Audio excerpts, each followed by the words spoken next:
심지어 너 어쩌라는 거야 도대체. 뭐 이해가 가게 설명을 하던지 아니 눈에 보이게 하던지 뭐 어쩌라는 건지 진짜. 잠시만요.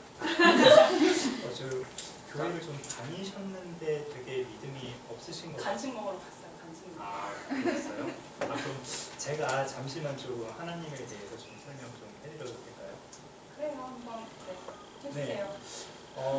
그러면은 여기서부터 시작해보는 게 좋을 것 같은데, 우리 모든 인간들에게는 본성적으로 옳고 그름에 대한 그런 판단이, 그런 인식이 있거든요. 근데 그런 것들을 우리는 도덕률이라고 불러요. 그러니까 가령 불신씨가 길을 지나가고 있을 때 만약에 문물에 아기가 빠지게 되었다. 그때 과연 구해야 될까요? 말아야 될까요? 아이가 죽게 내버려 둘까요? 그건 아니죠. 당연히 그 아이를 구해야겠다는 그런 마음이 누가 가르쳐 주지도 않고 누가 뭐 시키지도 않는데도 자연스럽게 든단 말이에요. 이런 것들이 도덕률인데, 이런 도덕률을 뭐 어떤 한 인간이 만들어냈거나 누가 가르쳐 주지도 않았는데 정상적인 의식을 가진 사람이라면 그런 것들을 다 가지고 있어요. 그렇기 때문에 그런 도덕률 배후에 실제적인 존재가 있다고 우리는 믿는 거고요. 그 실제적인 존재를 우리는 선하신 하나님이라고 기독교에서는 그렇게 믿는 거예요. 그래요. 그럼 당신 말대로 하면 하나님이 선하고 만든 세상도 선하고 인간도 선하게 살기 원한다는 건데, 좀 봐요. 이 세상이 얼마나 악하고 얼마나 죄 짓는 사람이 많아요. 그럼 애초에 다 착하게 만들면 되지. 왜 굳이 악을 할 수 있게 만들었대요? 그 이유는 하나님께서 우리 인간들에게 자유의지라는 것을 주셨기 때문에 이 세상에 악이 발생한 건데요. 그럼 이런 질문이 나올 수도 있죠. 아니 그러면 하나님께서는 이 세상에 악이 발생할 수 있는 그런 위험을 감수하면서까지 왜 우리 인간들에게 자유의지를 주셨을까? 그것은 하나님께서 선과 사랑에 대한 가치를 더욱더 크게 만드시기 위함이었습니다. 그러니까 이 세상에 악을 만든 것도 자유의지지만 선과 사랑에 대한 가치가 더욱더 크게 만들어지는 것도 자유의지 때문이거든요. 하나님께서 우리 인간들을 단순히 하나님의 꼭두각시로 지은 것이 아니라 하나님의 형상대로 창조된, 그렇게 지음받은 자유의지를 가진 사람으로서 창조하셨고요. 그래서 우리들이 스스로 사랑과 선에 참여함으로써 더욱더 큰 행복을 누리게끔 우리들을 창조하신 겁니다. 그래요. 자유가 없다면 인간이 로봇이나 다름없겠네요. 근데 당신 말대로 인간이 완전히 선을 행할 수는 없어요. 그러면 다 죄만 짓다가 하나님한테 벌 받아서 죽으라는 건가요? 뭐 죽으면 땡! 그런 거예요? 아니죠. 하나님은 그 죄에 대해서 그 해결책을 확실하게 제시를 해주셨어요.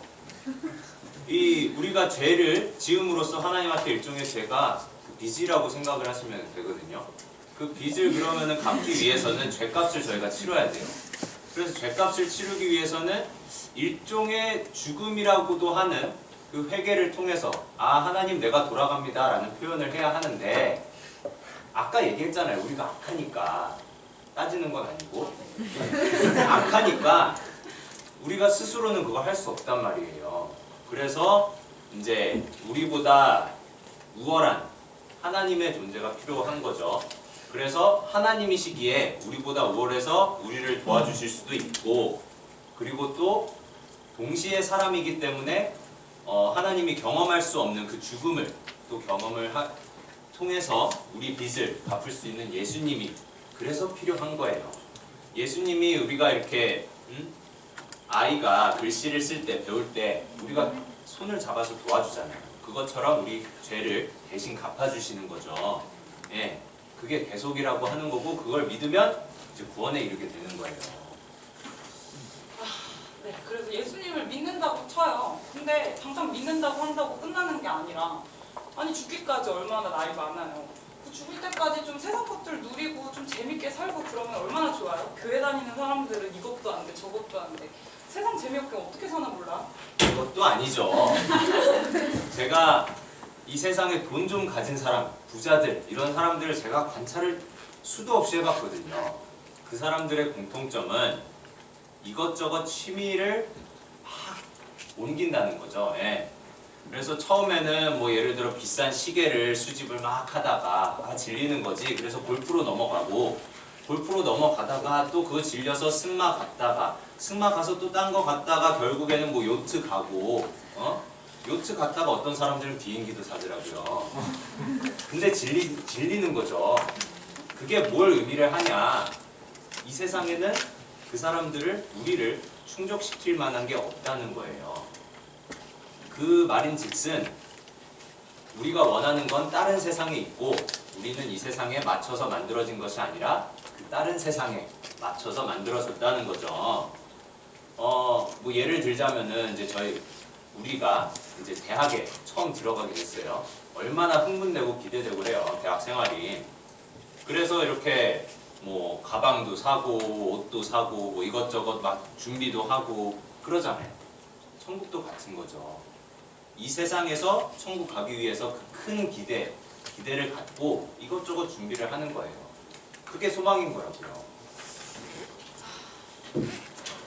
아니 저기요. 제가 저 사람들 말 듣고 예수도 좀 믿어보고 천국 소망도 갖고 교회도 다녀보고 그랬는데 아니 교회 가보니까 교회 다니는 사람들이 더한 거예요. 회개하고 죄 짓고 또 회개하고 또 죄 짓고 그럼 도대체 무슨 소용이에요? 그 사람들 보고 배울 게 하나도 없어요. 기독교인이라고 해서 모두가 온전히 선할 수는 없어요.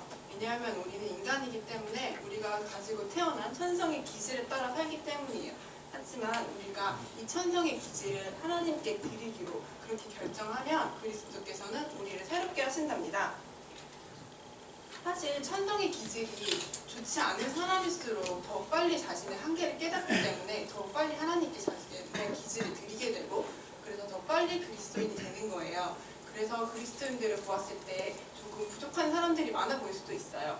사실 예수께서 이 땅에 오셔서 사역을 하실 때도 그래서 가난하고 병든 사람들이 더 많이 몰려들었던 거예요. 그러니까 우리는 겉으로 드러나는 사람의 상과 악을 보고 이 사람이 그리스도인인지 아닌지를 판단해서는 안 돼요.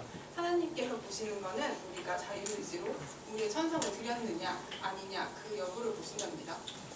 근데 나를 도대체 내어드린다는 게 뭐예요? 하나님 믿기로 해서 교회 나가고 예배도 드리고 봉사도 하고 남들 보기에 괜찮은 사람이 되는 거 아니 그거면 근데 그게 해도 잘 안 된다니까요? 하나님의 사람이 된다는 것은 완전히 새 사람이 된다는 것인데요. 이 새 사람이 된다는 것은 단순한 개선의 문제가 아니라 완전한 변형의 문제예요. 이 완전한 변형은 하나님의 피조물인 우리가 하나님의 아들이 된다는 것이에요. 이 변화는 자기 자신을 버리고 그리스도 안으로 들어가서 이루어지는데 이 기회가 주어졌을 때 선택을 하는 것은 우리의 자유의지에 달려있답니다.